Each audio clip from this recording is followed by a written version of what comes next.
All right. Lessons I learned from going through a divorce. Um, when I had companies to run. Audio Jungle.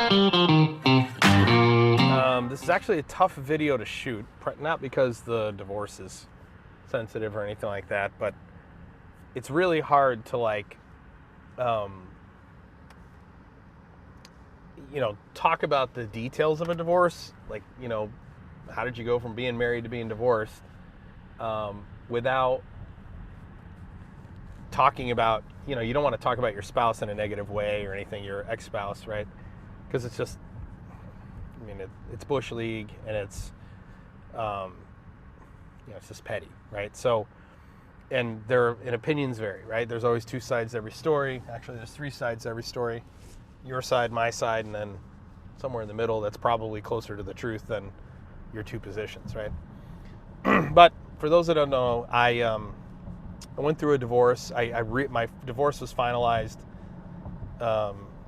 just recently, and I've gotten a lot of questions. I've answered some of them, like in the podcast for 4.0 Solutions, about how did I not fall apart or whatever. But for this channel, for Adversity and Success, where really, the metaphorical audience are my children, my grandchildren. The lesson here is, what are the things that I learned about going through a divorce when I still had companies to run and a family to take care of. So I'm just going to talk about it, like basically what happened, and the decisions I made along the way to try to learn as much as I can about divorce, because obviously I've never been through a divorce before, and then B, how can I make the optimal decisions based on my values. So in a nutshell, the divorce process for us really started 4 years ago, when my ex-wife's father got diagnosed with stage 4 cancer, and really there was this drifting apart that took place, basically from me and the kids drifting away from her, and her drifting away from us. Okay, we have 4 kids, 2 together. She and I have 2 sons together, and then we have an adopted daughter, and then we have, which is her biological niece, and then my son from a previous relationship, right? And over the course of our divorce, there basically ended up being, sort of 2 camps. There was, me and the kids, and then my ex-wife. Let me start off by saying my ex-wife is a profound human being. I have the utmost respect in the world for her. There's no ill will. There's no hate between us. Divorce was not easy. It was really, really hard. It was really, really painful. But there's no ill will or anything like that.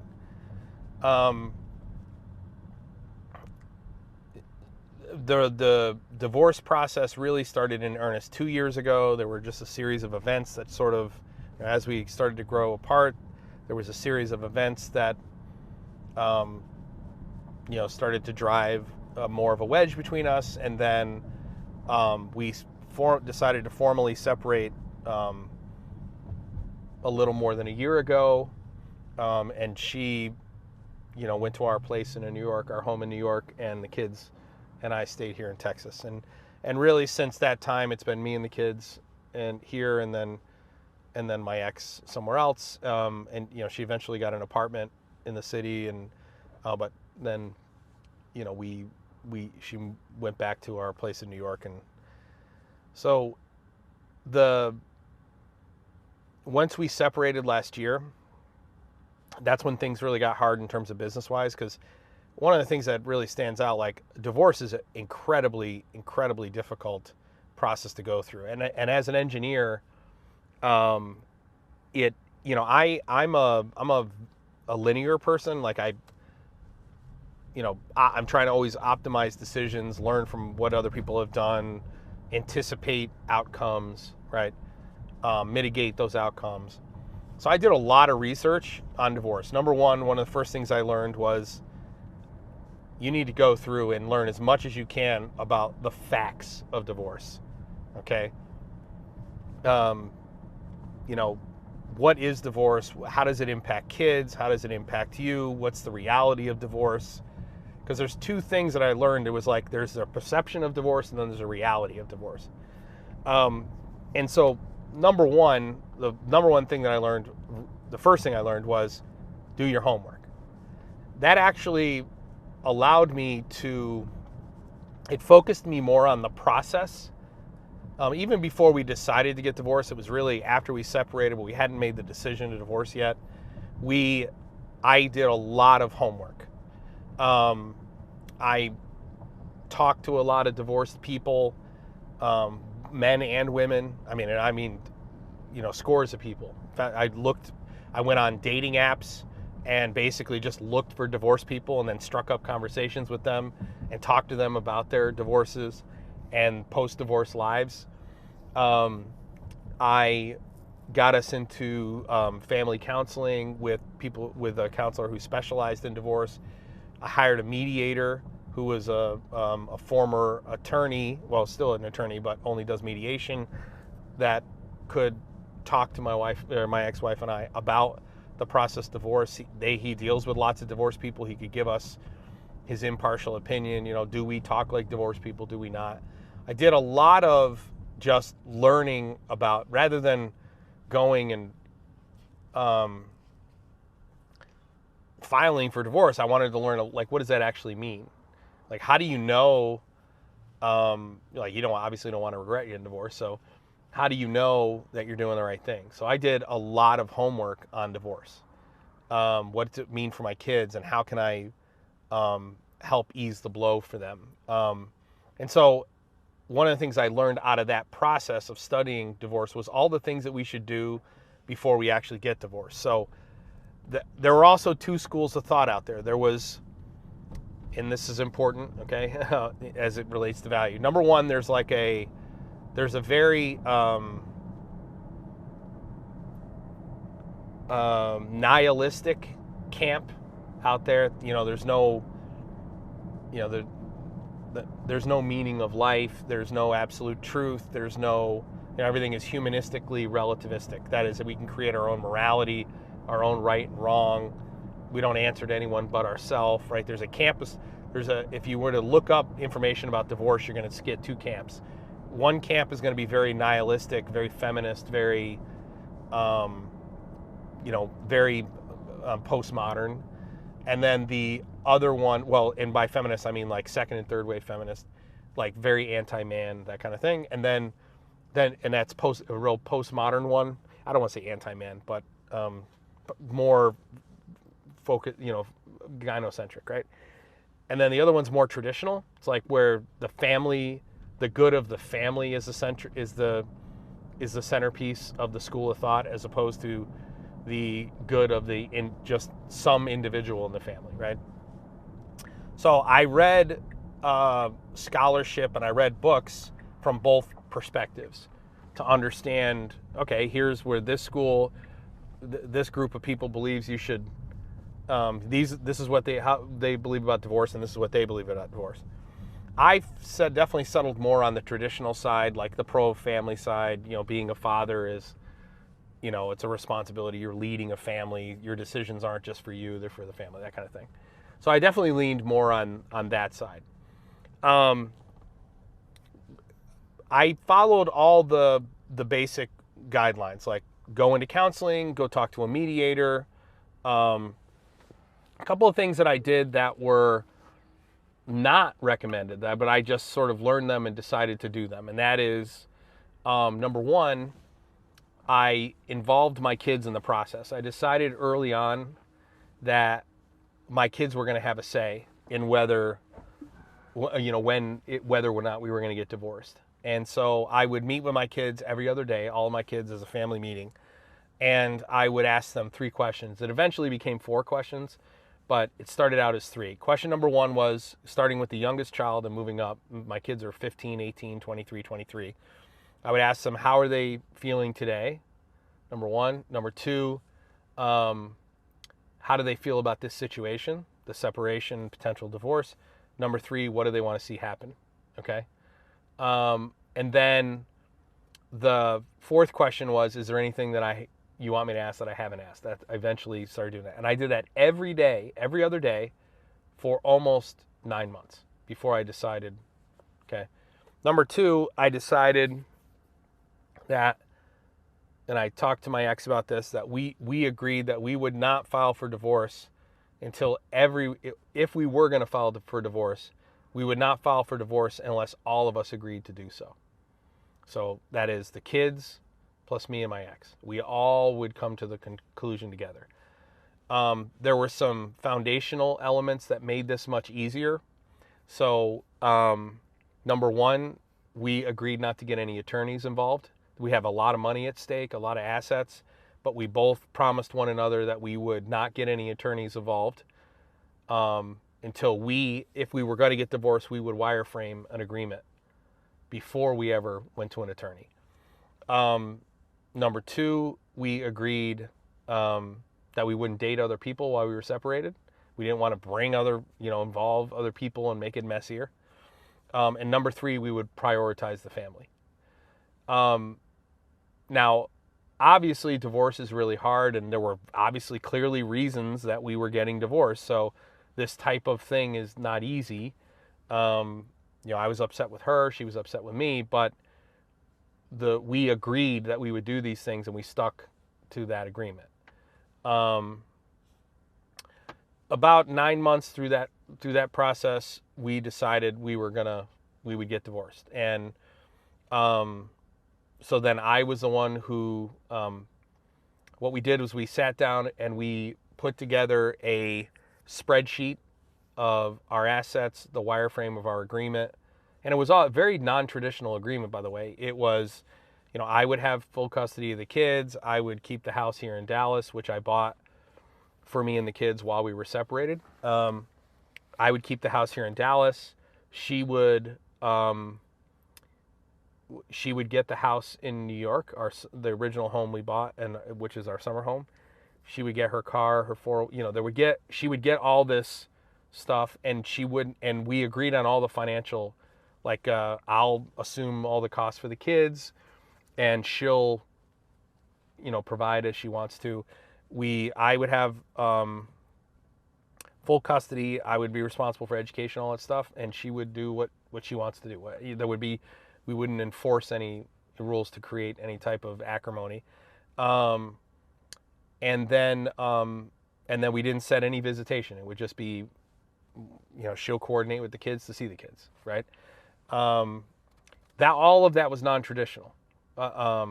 So much of what we put together in our agreement was non-traditional. And one of the things, the second thing that I learned, and the reason we did this, was that maintaining a sense of control, or a feeling like everyone has an equal say and a sense of control in this process, was really, really important.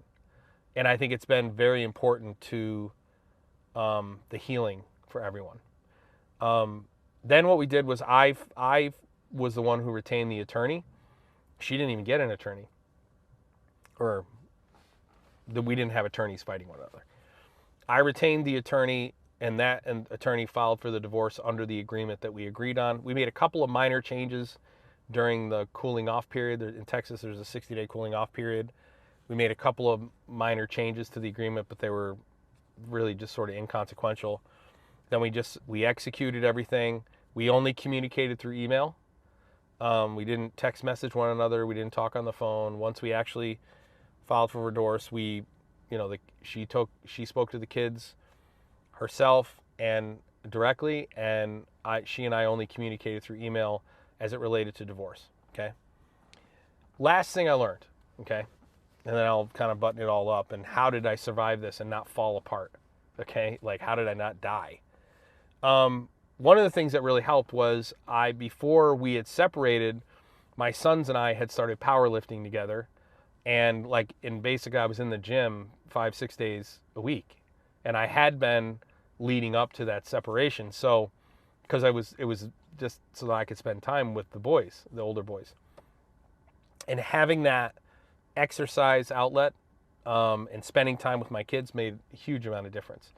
So certainly exercising and eating better during that process was invaluable. Going through the counseling for the first couple of months, me and the kids the kids and I dropped out of the counseling after a couple of months, but we just didn't, once we realized we were ready for the divorce, we sort of backed out of it. But that was very helpful. Meeting with a mediator to get his perspective. Hey, you guys don't really sound like people who are ready to be divorced. That was one of the things he told us. So when he told us that, we sort of put the divorce talk on pause and kept communicating and trying to see if a reconciliation was possible there. One other caveat I think that's kind of important is my ex and I, love was not the problem. Like, we were still loved each other deeply and we're in love. We had not grown apart as a couple. It was really a difference in values that drove us apart in terms of what it is in life we valued. Is ultimately it made us. We always had chemistry, we always had compatibility, but it came to the point where we were no longer compatible because we valued different things. But we still had incredible chemistry. And then the last thing that I learned in this process that I think was really, really important. So the first thing was, do your homework. Like learn as much as you can about divorce, like the statistics of divorce. Like, what is the impact on kids? Who files for divorce? What do most divorces look like in the end? 80% of divorces are filed, the wife files in 8 out of 10 divorces. What are the statistics of, what percentage is because of infidelity or irreconcilable differences and all that stuff. I looked at the impact on kids, and like if children are going to come out of a divorce and not carry a ton of baggage with it, well, what are the circumstances of those divorces? What are the elements? What are the things about those divorces that led to those better outcomes? Okay, and a lot of it had to do with the kids had a say. They understood why the divorce was actually happening. They weren't kept in the dark.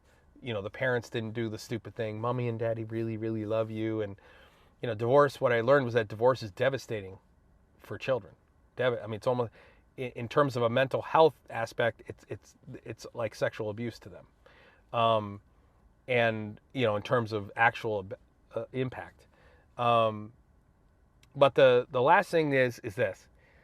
And I think this was really invaluable in terms of getting through this process and being able to focus on my work. Like, when I was working, being able to focus, okay?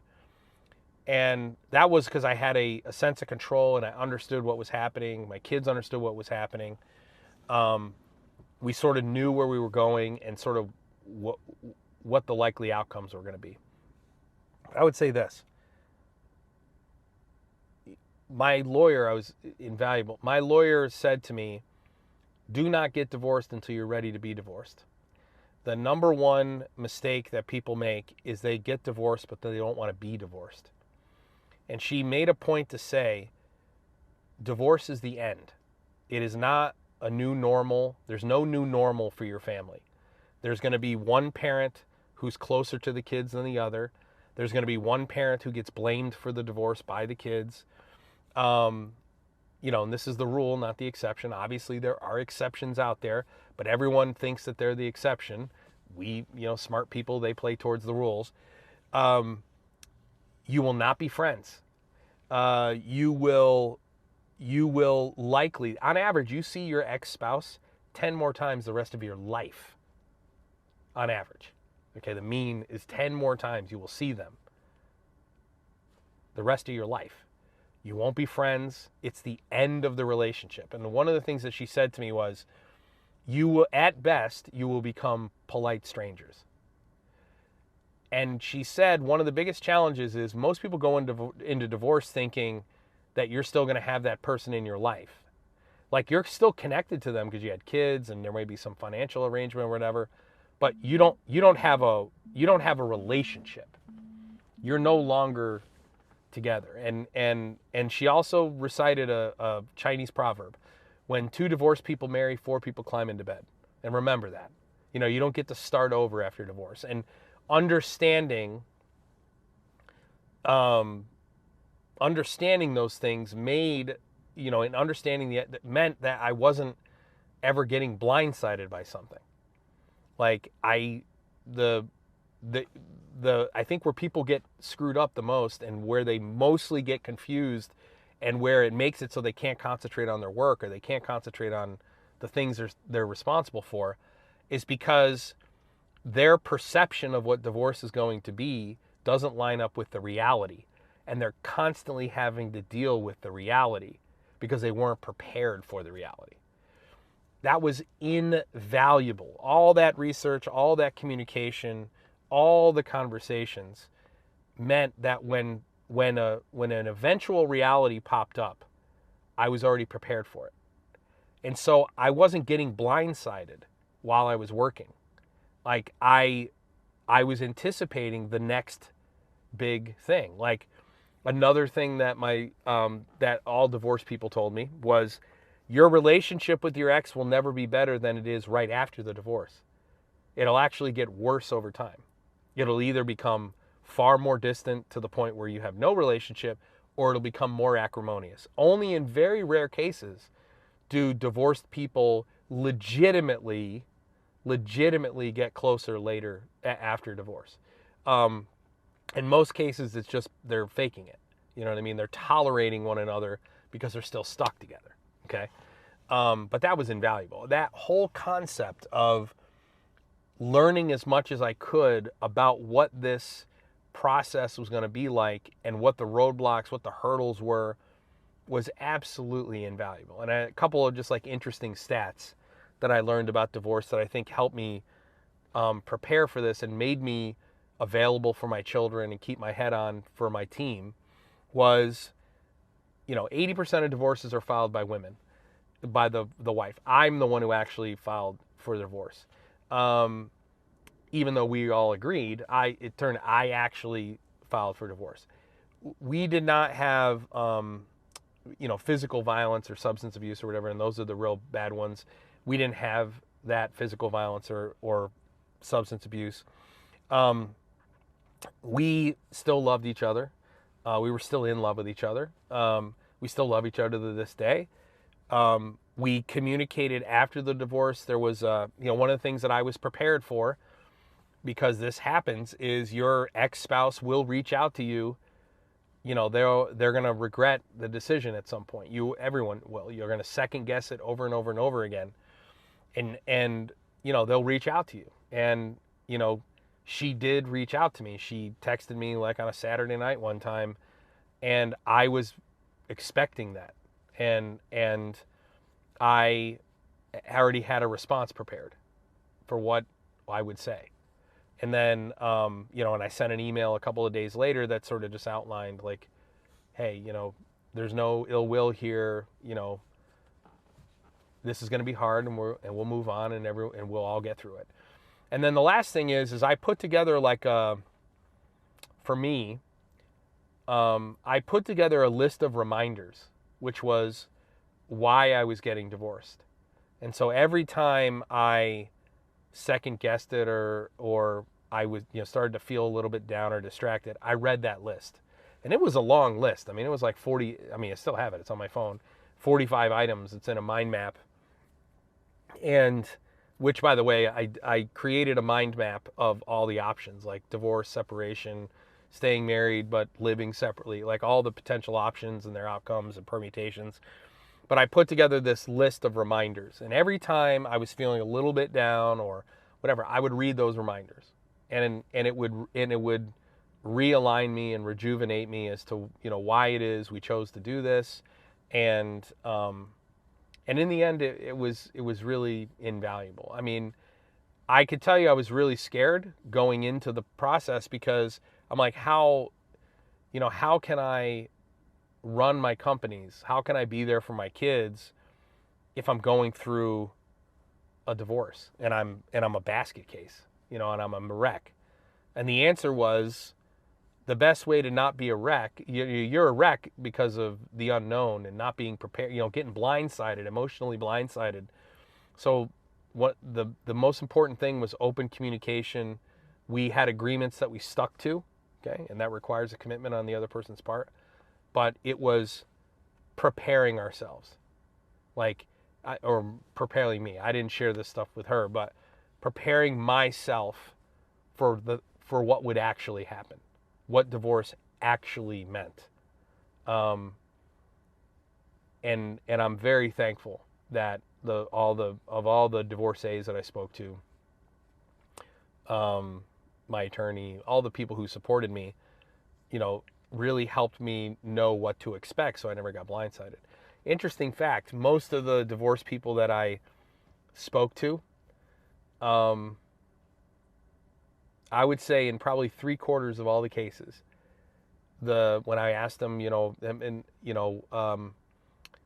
3/4 of the cases, somebody who had been divorced for 5 years or longer, so say their divorce was more than 5 years ago, in 3/4 of the cases, they said they wish they had tried harder.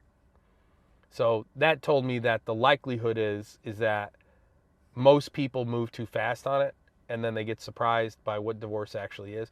I can tell you don't want to be dating in middle age, and anyone who tells you that dating in middle age is like a new lease on life and stuff, they're lying to you. That is just simply not true. And the vast majority of people who are getting married the second time, they're settling. And you need to know that too. I mean, you really, you should really go into divorce as I'm gonna, die alone. You should have that in your mindset. I'm gonna die alone.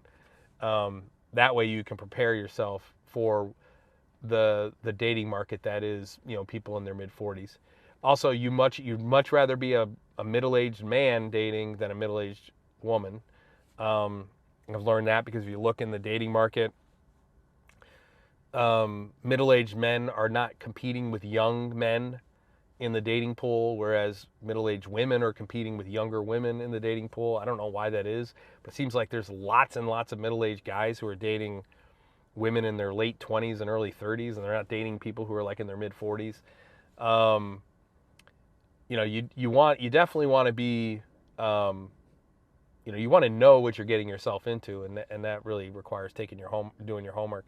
And the fact that I did that made all the difference in the world. I mean, I don't feel like there's anything that could happen post-divorce that I'm not going to at least be aware could happen, is a possibility, because I feel very prepared, and it showed in the results. Anyway, let me say this, why I shot this video. I did get several requests to shoot this. I didn't want to shoot it. I shot several videos on divorce because there is a chapter in the book on divorce. There's not a lot of, if you wanted to get an honest appraisal of what divorce is like and stuff, and you wanted to find some YouTube channel or a book or whatever, most of the books and stuff are really just like garbage. They're propaganda stuff. It's not, it's really people encouraging you to get divorced, honestly, which I definitely don't recommend that. I mean, you should really put all the effort into making your marriage and that relationship work and keeping your family intact. But we did. I mean, we put 4 years into it, and at the end of the day, they're just, the differing values, you just couldn't get over it anymore. You just couldn't do it. I mean, you had on one side, you had basically the way the family operated, and then you had, there isn't a lot of really good, just frank information about this. And I've tried to give it as frank as I possibly can.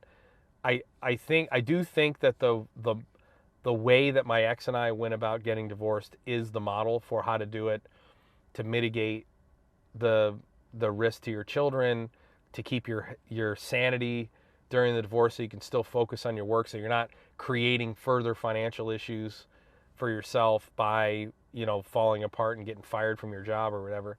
I do think that the approach we took it is the model for doing it, and I would highly recommend. And if anybody has questions or, wants additional help, please reach out.